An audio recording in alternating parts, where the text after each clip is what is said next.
दोस्तों, जैसे कि अभी आपको पता है कि पश्चिम बंगाल में चुनाव का माहौल चल रहा है और अभी हम देख रहे हैं कि इस बार पश्चिम बंगाल में आपने रामनवमी में देखा कि जहां से कभी रामनवमी की जुलूस नहीं निकली थी, वहां से रामनवमी की जुलूस निकली। और इस रामनवमी के जुलूस से यह पता चल गया कि बहुत सारे ऐसे वहाँ पर जो हिंदू थे, जो दबे कुचले थे और जिनके मतलब जिन्हें ममता बनर्जी के द्वारा दबा करके ऐसे डरा दिया गया था, मुसलमानों के द्वारा ऐसे जला दिया गया, मतलब दबा दिया गया था कि कभी भी वो लोग हिम्मत नहीं कर सकते थे, अपना त्यौहार उतने खुशी से, उतने उत्साह से नहीं मना सकते थे। लेकिन आज समय ने करवट बदली और आज चुनाव का माहौल है और सभी को नरेंद्र मोदी पर भरोसा है, सभी को बीजेपी पर भरोसा है। और उसी के बदौलत में सभी लोग देख रहे हैं कि किस प्रकार से नरेंद्र मोदी ने पूरे देश में हिंदुत्व की लौ जला दी और सारे के सारे लोगों को जागरूक कर दिया कि किस प्रकार से हिंदुत्व के रूप में तुम्हें भगवान को देखते हुए, भगवान का पूजा पाठ करते हुए कितने उत्साह के साथ, कितनी उमंग के साथ, खुशी के साथ तुम्हें त्यौहार मनाना है। और उसी को देख करके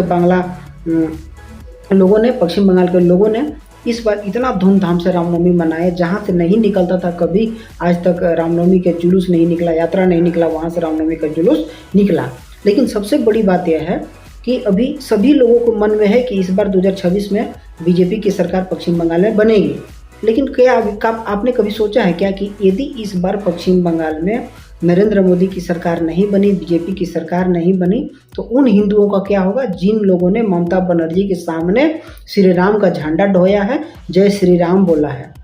तो ये बहुत ही सोचने योग्य बातें हैं कि यदि वाकई में फिर से ममता बनर्जी की सरकार पश्चिम बंगाल में बन जाती है तो वहाँ के हिंदुओं को इतना परेशानी होगी, इतना परेशानी होगी। वास्तव में जो कश्मीर में हाल हुआ था ना, कि उन लोगों के द्वारा यह नारा लगाया गया था कि तुम अपने बहन बेटियों को छोड़ करके यहाँ से अपना घर छोड़ दो, तुम अपने बहन बेटियों को यहाँ छोड़े और तुम यहाँ से भाग जाओ, या तो मुस्लिम धर्म अपना लो या तो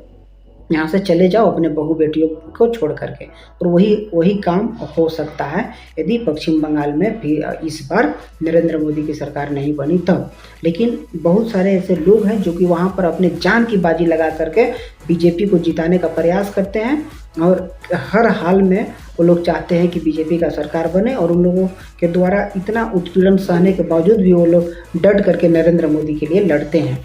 तो बहुत ही ज़रूरी है कि इस बार बीजेपी की सरकार बने। और यदि बीजेपी की सरकार नहीं बनेगी तो वाकई में वहाँ पर हिंदुओं को रहना इस बार बहुत ही मुश्किल हो जाएगा। और आप देखिएगा कि पश्चिम बंगाल में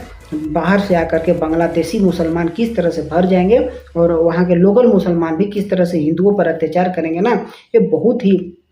मतलब दयनीय स्थिति हो जाएगी आने वाले समय में। लेकिन खैर,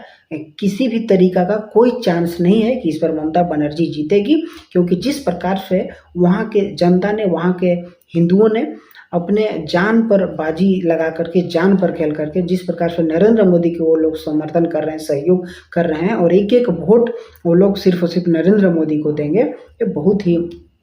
वहाँ पर बड़ा उलटफेर होने वाला है। और इस बार हर संभव यही है कि वहाँ पर बीजेपी की सरकार बनेगी। तो ठीक है दोस्तों, चलते हैं। आज के लिए इतना ही और चैनल को सब्सक्राइब कर ले, अपने दोस्तों तक अवश्य ही शेयर करें। चलते हैं। जय श्री राम।